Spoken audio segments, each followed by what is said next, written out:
जैसा कि आज आपका चैप्टर नंबर नया स्टार्ट हो रहा है 13, जिसका नाम क्या है?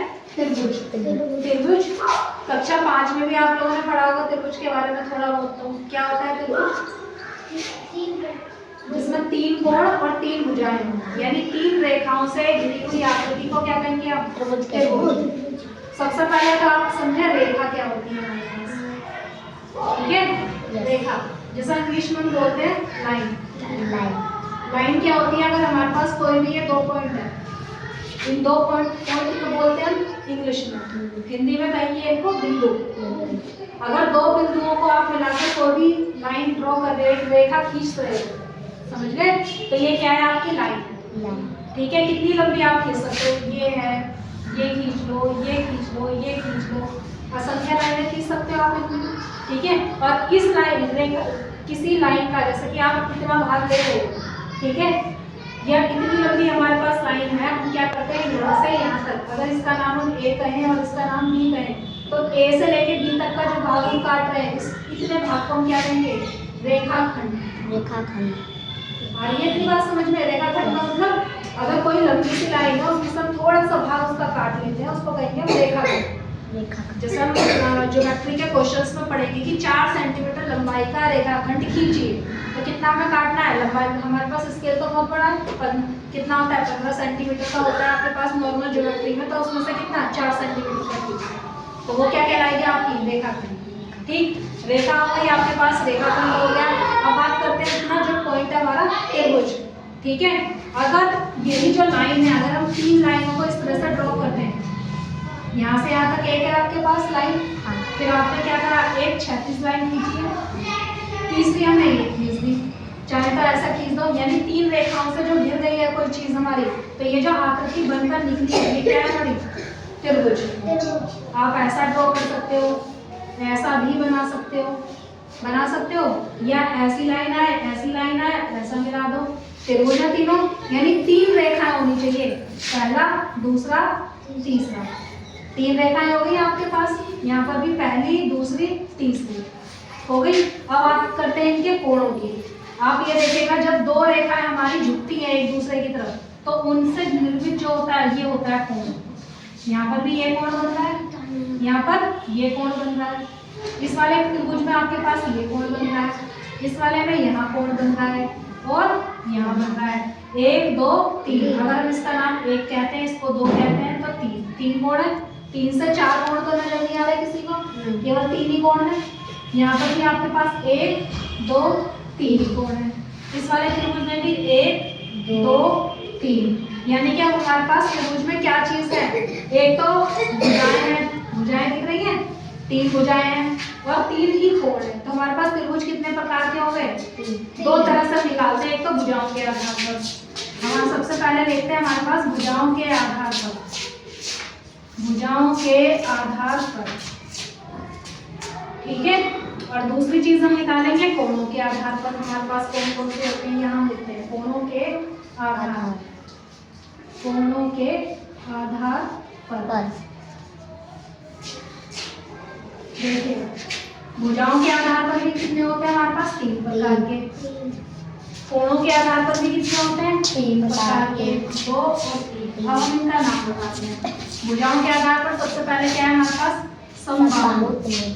समबाहु त्रिभुज। समबाहु का मतलब होता है आपके पास में, यहाँ देखिएगा, सम का मतलब समान, बाहु का मतलब ये हमारी क्या है? बाहु है, यानी भुजा, यानी ऐसा त्रिभुज जिसकी तीनों ही भुजाएं बराबर हो। जैसे कि ये त्रिभुज है आपके पास में, ये वाली भुजा इसके बराबर, इसके बराबर, यानी कि तीनों की माप क्या हो जाए? बिल्कुल इक्वल। तो ऐसा त्रिभुज क्या कहलाएगा? समबाहु। दूसरा होता है हमारे पास विषमबाहु। विषमबाहु, विषमबाहु त्रिभुज। विषमबाहु का मतलब क्या होता है कि विषम का मतलब असमान, बाहु मतलब भुजा, यानी ऐसा त्रिभुज जिसको तीनों ही भुजाएं कैसी हों? असमान, ठीक है? मान लो ये 3 सेंटीमीटर है, ये 4 हो गई, ये 5 सेंटीमीटर हो गई, तो तीनों ही भुजाओं की लंबाई अलग अलग हो गई, तो ऐसा त्रिभुज क्या कहलाएगा? विषमबाहु।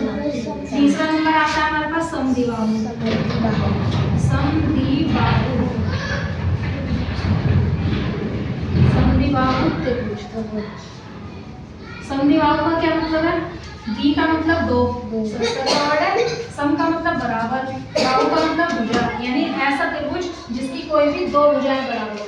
ठीक है, जैसे ये हमने खींची 4 सेंटीमीटर, तो ये भी 4 हो गई और ये वाली हमारी 3 हो गई। तो ये कैसा हो जाएगा? दो भुजाएं इक्वल आ रही हैं, तो कैसा हुआ? समबाहु। अब बात करते हैं कोण के आधार पर। तो सबसे पहला त्रिभुज होता है न्यून कोण। न्यून कोण त्रिभुज। न्यून कोण का मतलब, अब हम बात करेंगे कि हमारे 1 2 3 ये कोण थे। न्यून कोण उसे कहते हैं ऐसा कोई भी त्रिभुज या ऐसा कोई भी कोण जिसका मान 90 डिग्री से कम हो, वो न्यून कोण हो गया। बात है त्रिभुज की, तो उसमें क्या है? त्रिभुज में त्रिभुज का जो कोण होना चाहिए कम से कम एक या तीनों ही कोण, समझे? यानी तीनों कोण कैसे होने चाहिए? हमेशा 90 डिग्री से कम होने चाहिए। अगर हम इन तीनों ही कोणों को जोड़ें तो हमेशा जोड़ कितना आएगा? कोण 1 जमा कोण 2 जमा कोण 3, तीनों ही कोणों का योग हमेशा 180 डिग्री होता है। ठीक है, तीनों कोण अगर यहाँ पे 60 डिग्री लिया तो 6 दूनी 12 6 3 18, यानी 60 60 60 लिया तो 60 60 120, 120 में फिर 60 जोड़ेंगे तो कितना आया? 180। तो तीनों कोण बराबर हो गए ना। तो ऐसे त्रिभुज का अलग नाम होता है। तो सबसे पहला नाम क्या हमने ले लिया? न्यून कोण। न्यून कोण यानी त्रिभुज का तीनों कोण कैसे होंगे? हमेशा 90 डिग्री से कम। इसके बाद आता है हमारे पास समकोण। संपूर्ण कोण। समकोण त्रिभुज। समकोण के बारे में आपको पता ही होगा, ऐसा त्रिभुज जिसका एक कोण कैसा हो? 90 डिग्री का। ये वाला क्या होता है? ये आपका क्या है? आधार। ठीक है, जो 36 लाइन होती है उस पर जो लंबवत रेखा खड़ी होती है वो उसकी क्या होती है? लंब। उसको कहते हैं लंब। तो ये कितना हो गया तुम्हारा? 90 डिग्री का। तो ये क्या कहलाएगा तुम्हारा? समकोण त्रिभुज। ठीक है, तीसरा वाला आता है न्यून कोण, समकोण, और उसके बाद आता है अधिकोण त्रिभुज। अधिकोण त्रिभुज। अधिकोण में आपके पास क्या होगा? कम से कम एक कोण कैसा होना चाहिए? 90 डिग्री से ज्यादा। ठीक है, जैसे कि हमने ऐसा बनाया, इसको ऐसा ले लिया और ये वाला पॉइंट हमने ऐसा बनाया। ठीक है, तो ये वाला कोण कम से कम 120 का होगा। अगर नापोगे तो कम से कम 120। वैसे तो चाहे 110 हो, ठीक है, 102 हो, है तो 90 से ऊपर ही। तो ऐसा त्रिभुज क्या कहलाएगा? अधिकोण। ठीक है, इतनी चीज आप कॉपी करिए, बाकी आगे अभी बताओ।